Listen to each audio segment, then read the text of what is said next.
So why do we need to pray?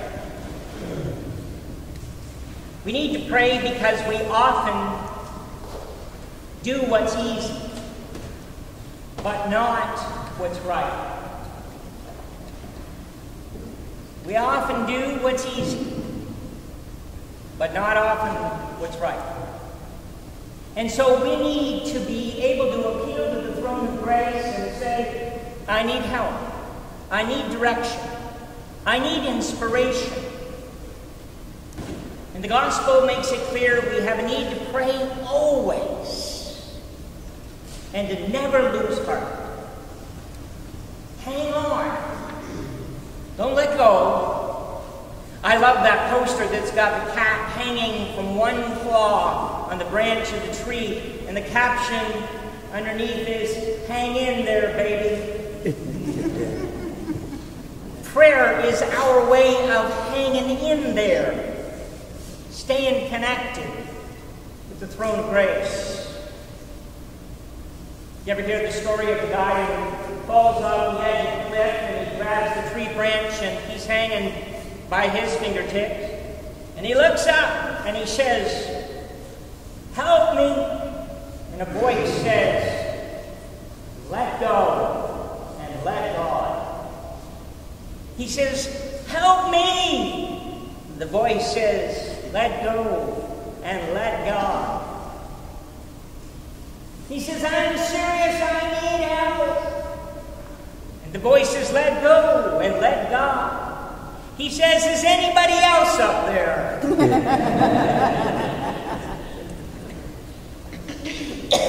If he had looked down, he was only a few feet from the ground. But in our hearts and in our minds, sometimes we feel like we're hanging by a thread. Desperate. Disappointed. Perplexed and in pain. And we wonder what's taking God so long to answer our plea. But today's gospel says, focus your energy, pick a direction, and prayerfully go. Keep loyal in prayer. The gospel is really fascinating. Jesus is telling a story. And the story goes a little bit like this.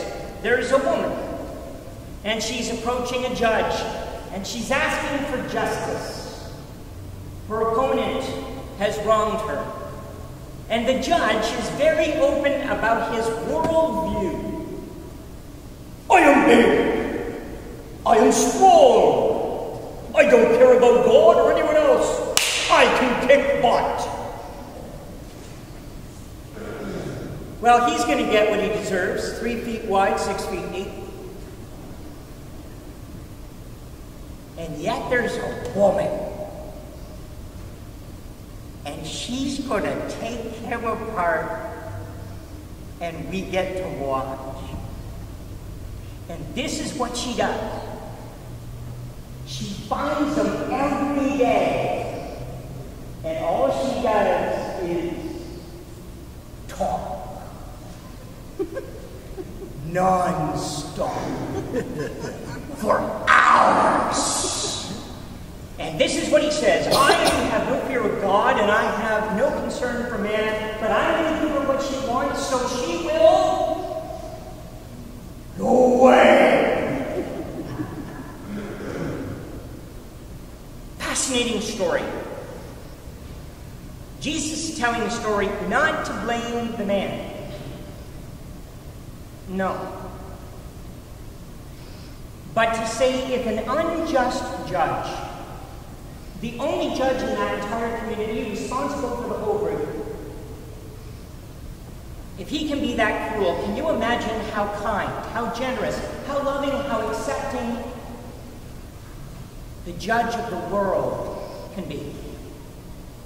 How urgently he will answer your prayer, how urgently he will answer your request, how urgently he will fulfill your need. That's the comparison in the gospel.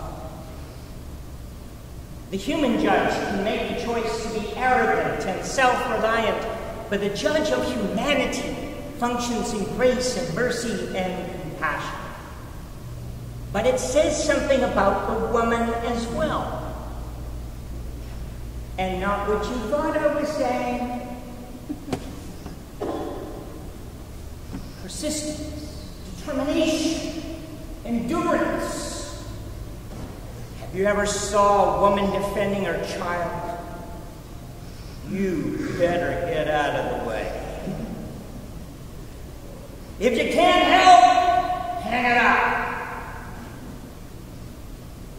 If a woman is defending her partner or her children, she has strength and endurance, courage and wisdom beyond her own imagination, and she is a force to be reckoned with.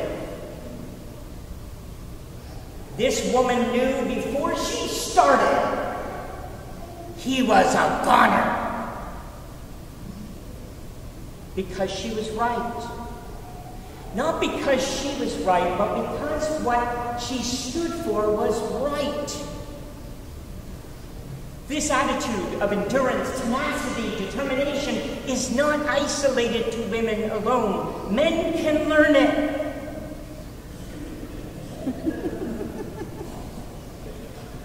It isn't, I'm big and strong, I can kick butt. It's, I won't give up. Because I know I'm right. There's a difference. One is relying on the Father for your courage and strength and wisdom, and one is believing that you're self-made. The judge will be forever remembered as wrong. Persistence in prayer brings results. That's what she taught us. The judge learned a valuable lesson. People in prayer who don't give up get what they need. But there's another theme in the gospel that I think we need to struggle with a little bit, and this is it. Why don't we get what we ask for as soon as we ask for it? Why are we made to wait?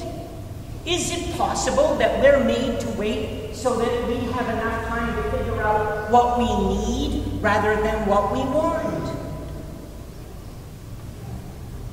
I don't like it much either, believe me. It is my experience that God shows up every time at the last possible moment.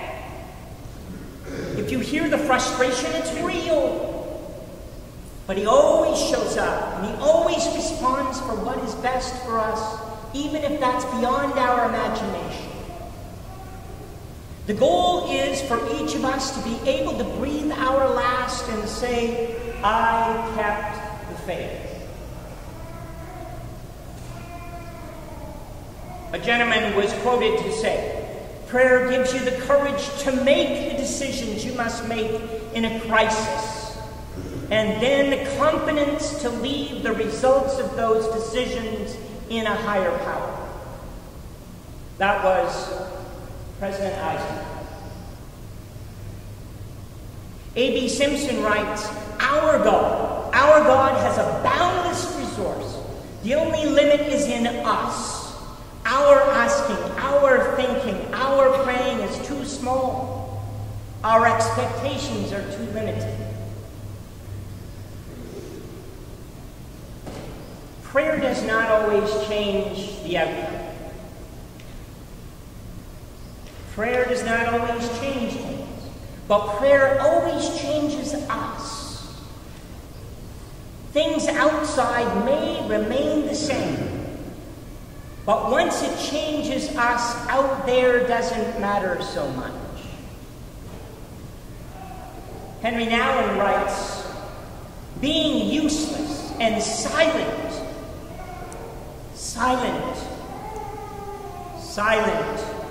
in the presence of our God belongs to the core of all prayer. When we come to the end of ourselves, we come to the beginning of our time with God in prayer. Richard Rohr writes, we're already in the presence of God. What's absent is our awareness that he is already there. God is maintaining us in the existence with every breath we take. As we take another, it means that God has chosen us again and again and again. We have nothing to attain or even learn, but we have some things to unlearn. And these are the things. First, God is not ignoring you because you're annoying. God is choosing when to respond, not in your power. Secondly, God isn't mad at you and therefore punishing you. Do you really believe that the silly thing that you recently did matters that much to him? He already forgave you before you did it. He knew you were going to do it. He knew how stupid it was. He watched you do it. His heavenly gesture was something like this. Oh, man.